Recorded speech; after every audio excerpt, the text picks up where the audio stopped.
은혜로우신 하나님 감사합니다. 오늘도 이 새벽에 우리 예배를 기쁘게 받아주시고 은혜 풍성히 내려 주시옵소서. 예수님 이름으로 기도드립니다. 아멘. 549장 549장입니다.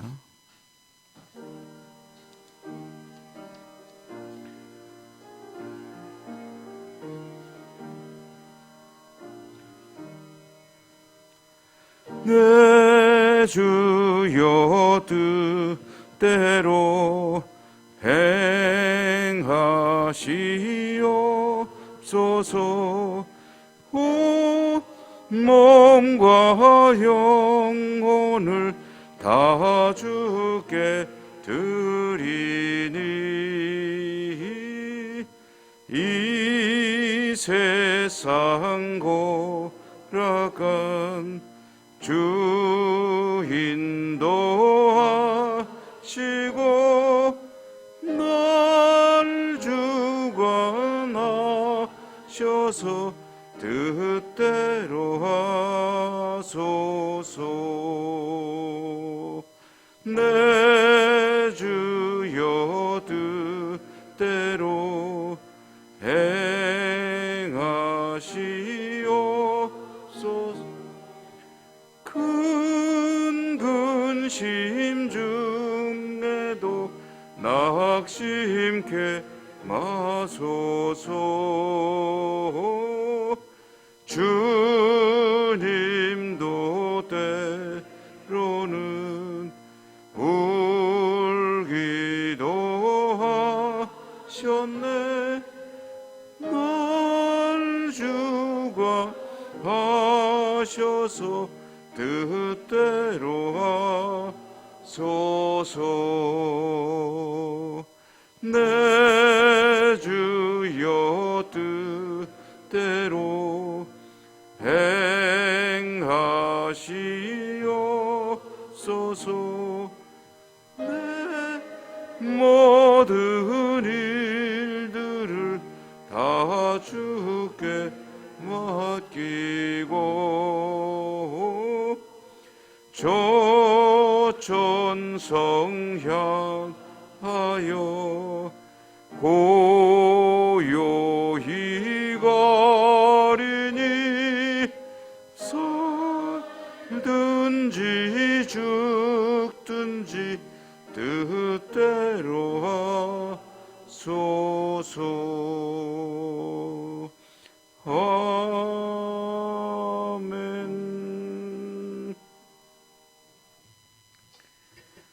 오늘 욥기 10장 13절 읽습니다.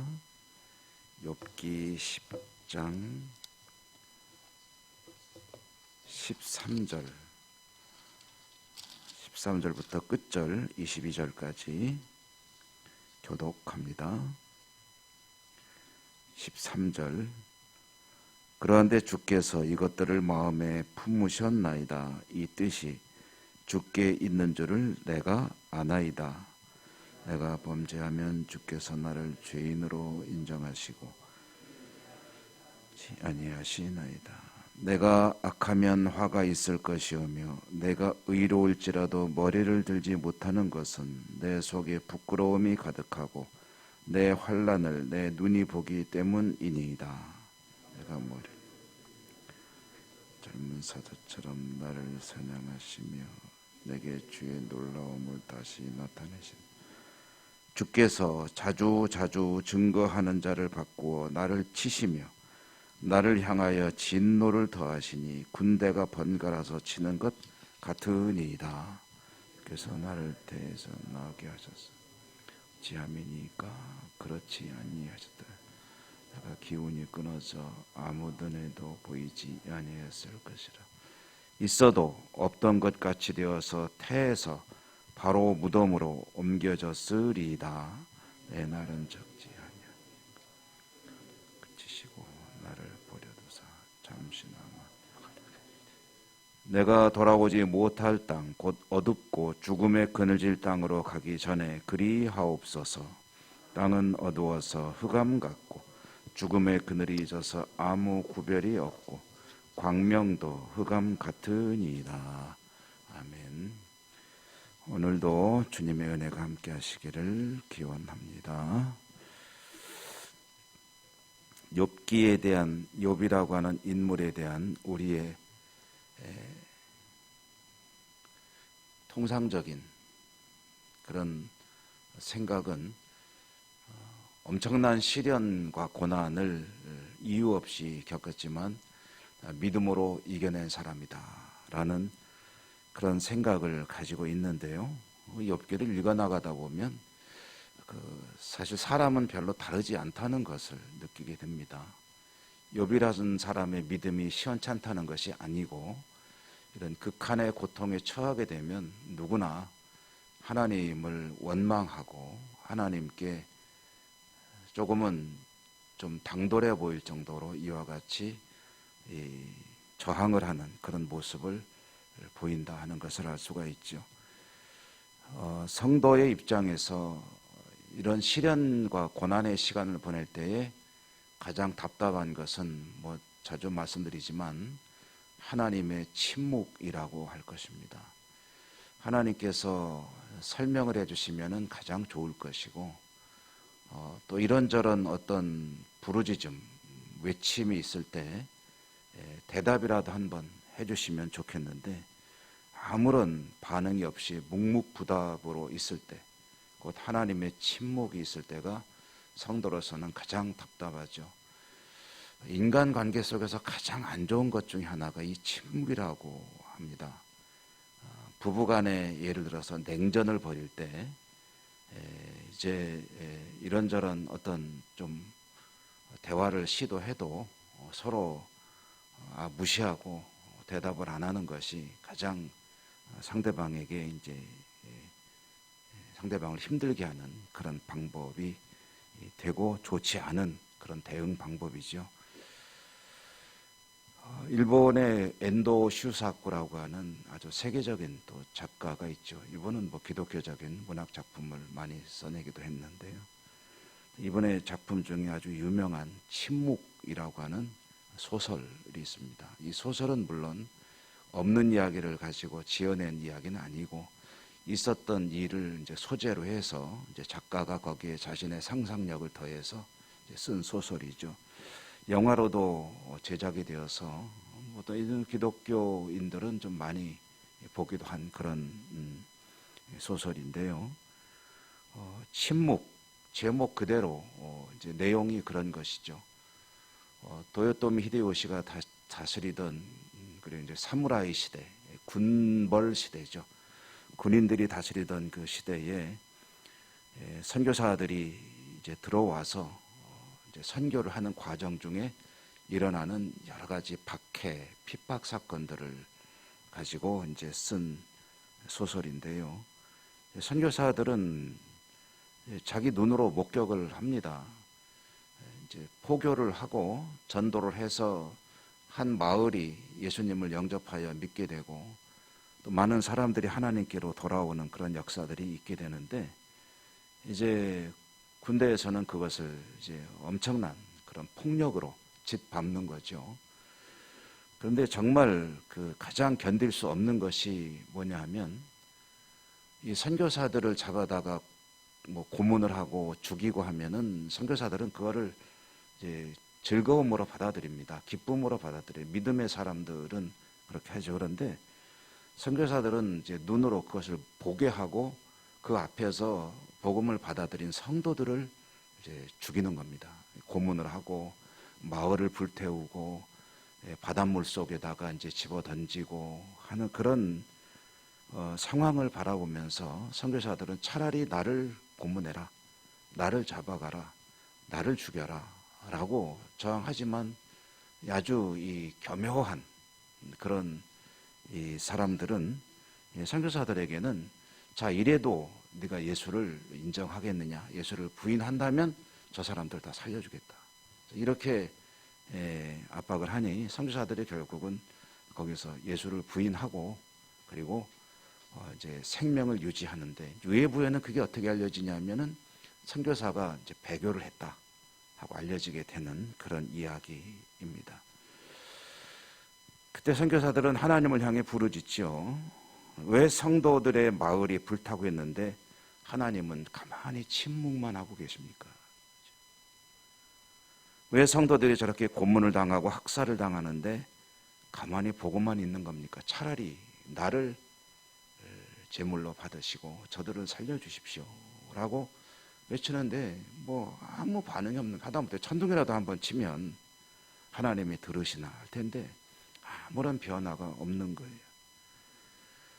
그런 가운데서 이제 선교사들은 이제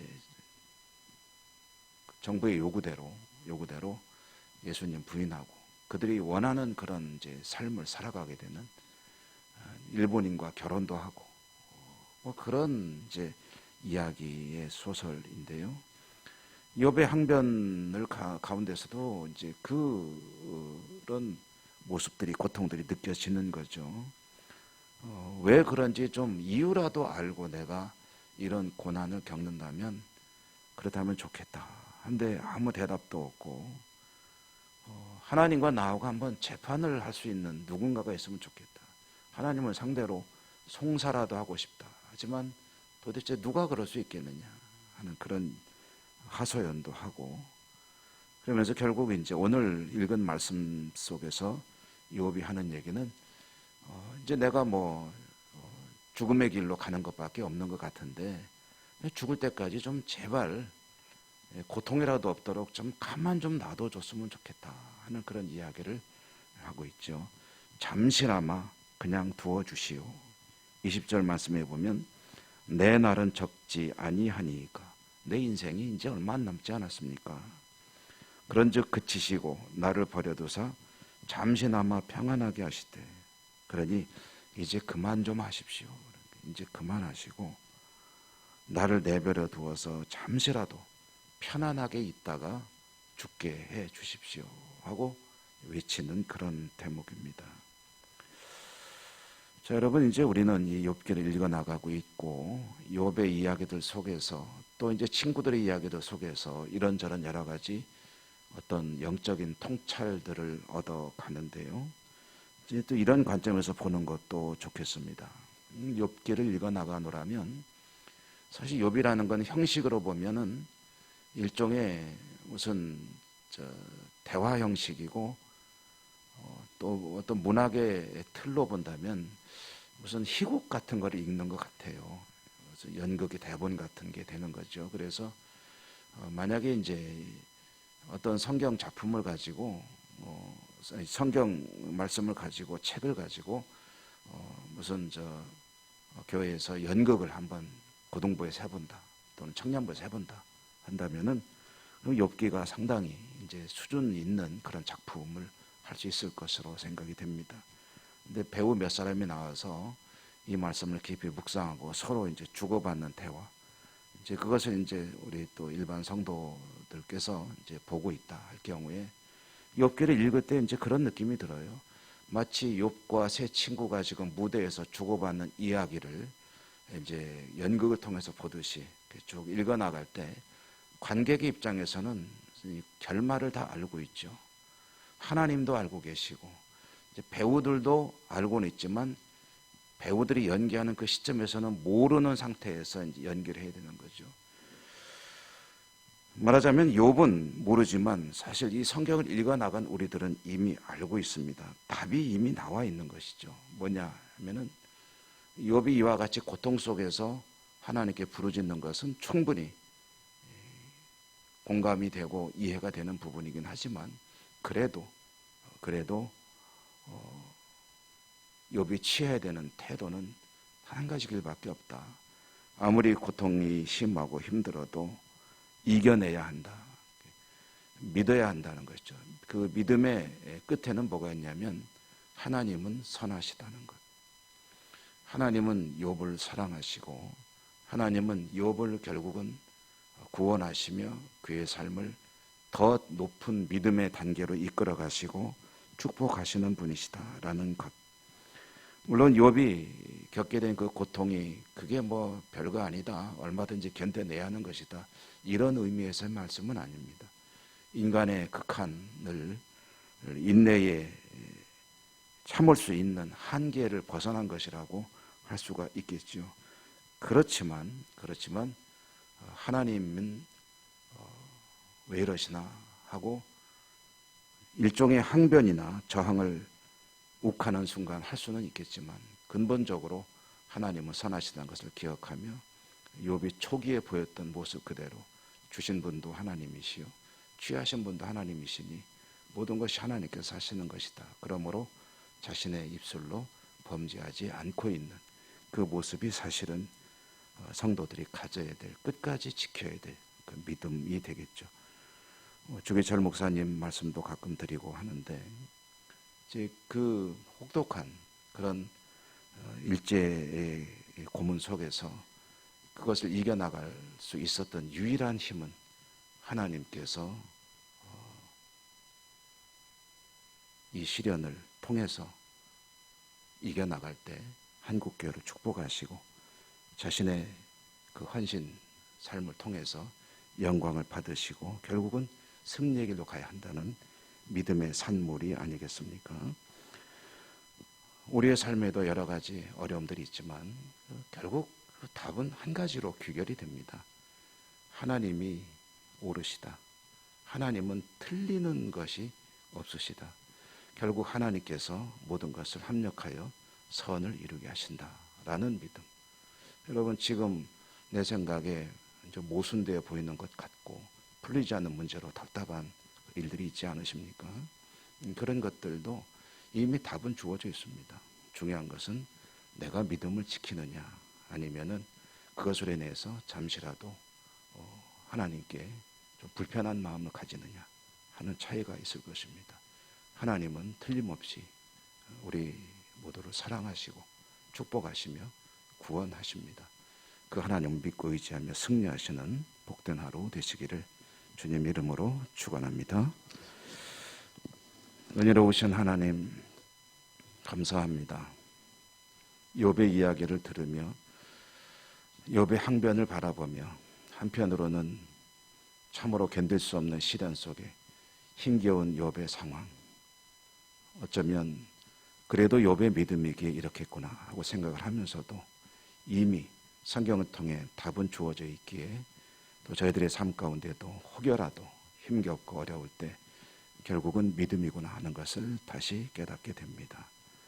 하나님은 선하시며 하나님은 인자하시며 하나님은 저희들을 사랑하시며 결국은 영원한 하나님의 나라로 이끌어 가시는 구주 하나님 되심을 믿음으로 고백하며 오늘도 우리의 모든 삶의 문제는 하나님께 의탁하고 하나님을 바라보며 승리의 길로 갈 수 있기를 소망합니다. 함께하여 주시고 인도하여 주시고 축복하여 주시옵소서. 오늘도 우리의 모든 삶의 문제를 말씀에 의지하여 하나님 앞에 내어놓습니다. 우리의 기도를 들으시고 응답하시고 축복하여 주시옵소서. 예수님 이름으로 감사하고 기도 올리옵나이다. 아멘. 하늘에 계신 우리 아버지의 이름을 거룩하게 하시며 아버지의 나라가 오게 하시며 아버지의 뜻이 하늘에서와 같이 땅에서도 이루어지게 하소서. 오늘 우리에게 일용할 양식을 주시고 우리가 우리에게 잘못한 사람을 용서하여 준 것 같이 우리 죄를 용서하여 주시고 우리를 시험에 빠지지 않게 하시고 악에서 구하소서. 나라와 권능과 영광이 영원히 아버지의 것입니다. 아멘. 오늘도 말씀 속에 여러분에게 들려온 하나님의 음성이 있다면 그것을 붙들고 기도하시고요. 또 여러분 가지고 나온 모든 기도 하나님께 하나하나 아뢰시고 우리가 함께 기도하는 교회를 위한 그리고 민족을 위한 그리고 또 우리 회복을 위한 여러 가지 기도들, 특별히 아픈 분을 위한 기도 꼭 해주시기 바라고요. 다 같이 간절한 마음으로 하나님께 기도하겠습니다.